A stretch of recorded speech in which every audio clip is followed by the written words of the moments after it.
And Nicky Wire in all his Pringles, gobshite glory that's picks up where Everlast left off as the Pringles backlash continues. Scene. Just looking at each other for a moment? Yeah, that's it. And the people in the eye. Lie too much.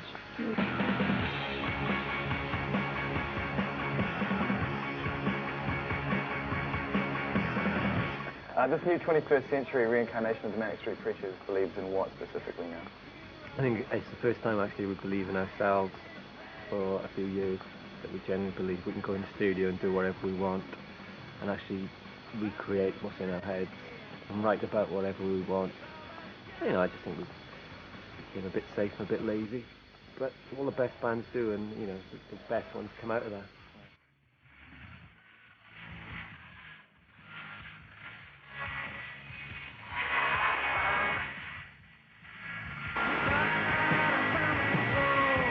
Try to give me a reason why you're the only thing left to believe in. You know, you disappeared after the millennium. You said see ya and gave yourself what you've called a year off. How much was it really a year off? So, well, it wasn't a year off, but you know, it was just recorded really. I think I worked out we wrote, recorded and produced a track and mixed one track every 2 weeks.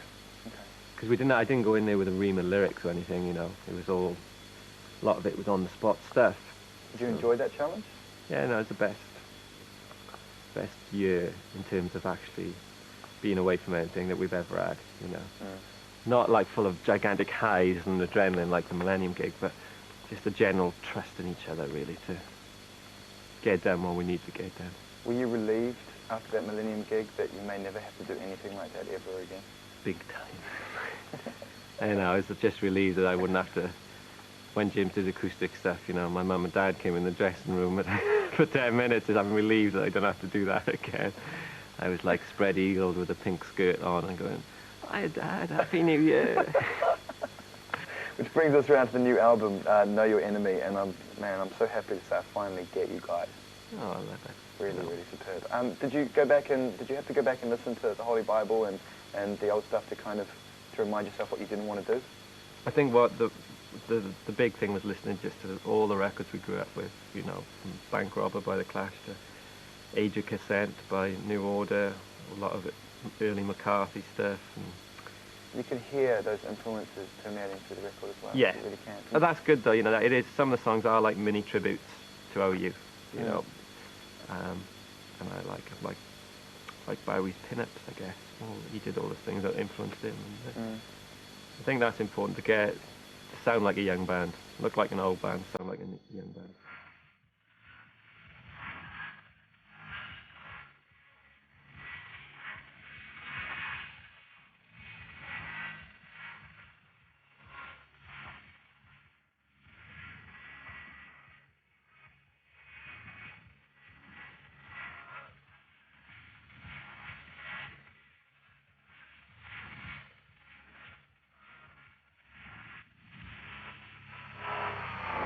Know Your Enemy, was that the only title that was sort of banding around? There was two titles. There was Door to the River, which is a William de Kooning painting, and there was another one called Solidarity, the Polish trade union movement. And Know Your Enemy came up late on the rails. Why was Know Your Enemy the one? Because I think it just seemed to bring everything together, that we'd realised some of our mistakes and this album was correcting them. You know, I wanted the cover to be a mirror, so you could actually look at it and see your own reflection as the enemy, but they'd all snap in the rack. None more black. Yeah.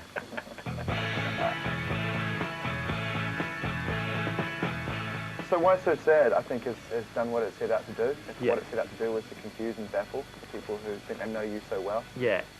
I think stylistically it's not representative of the album. That's why we released and Found That Soul as well.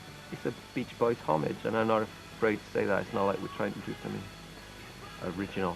Yeah. It's just, you know, being in love with something, I guess. You guys have been threatening to turn into the Ronettes for years, so it's just It was now. like the Ronettes, and I was saying earlier that, you know, James did every vocal himself. I think there's 50 tracks of vocals that he did.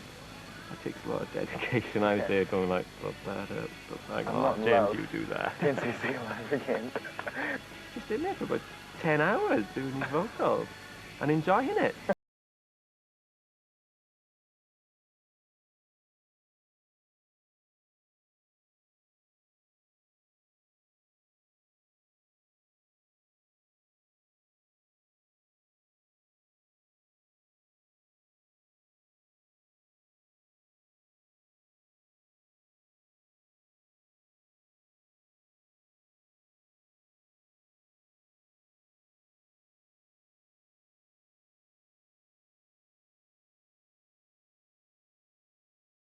to have the exclusive white label CD pressing, which is the biggest cock tease of all time, so I have to give it back to Deirdre after some cheers. Thanks very much. It sounds so effortless and so confident, man. And it's funny because I think the new Ash single, Shining Light, sounds very effortless and It's a very beautiful confident as record. well. Both. In the same place. Recording out in Spain at that studio was an eye-opening experience for us. I don't know, we just felt like we didn't need anything or anybody. Perhaps that's how they felt, I don't know. Perhaps they just got pissed knowing them, young rascals.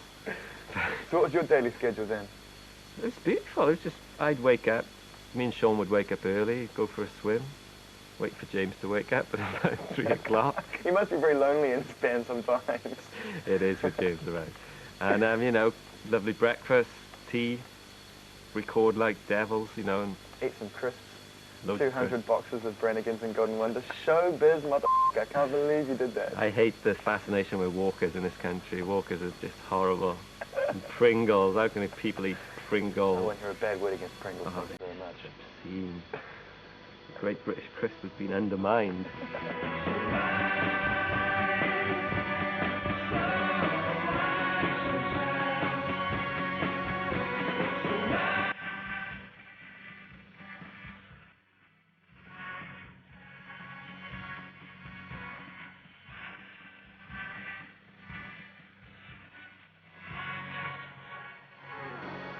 You know, the thing about you guys that I love so much, apart from the fact that you're just an exceptional creative unit, is the fact that there's a sense of mortality to what you do as a band. And unlike the U2s and the Rolling Stones and the Crosby, Stills, Nash and Youngs of this I world. can't believe they still go on. Yeah, right, no, you know, back in the Considering day. they hate each other. And they all leave each other's babies. Well, you know, some of the most successful bands do. Yeah. You know, the thing about you guys is, I know that somewhere down the line you're probably going to end up falling in the same category as the Roses and the James Addictions and the Smiths of this world. I hope so. You know, in the file marked "Bow Out with Grace." That's the most important thing, you know. It all goes back to my love of sport more than anything. I think that, you know, when a boxer goes on too long, or a footballer, rugby player, athlete, whatever, you know, I always remember Steve Ovett conking out in the LA Olympics when the Olympics before he'd been total genius, and he couldn't do it anymore. And Fallen hero, yeah. it's really hard to do it, but I do trust our judgment. You know, if it finished tomorrow, then we'd be fine. Lovely man. Outspoken, intelligent, somewhat deluded when it comes to rugby, though, as most Welsh people are. Did I say that or think that?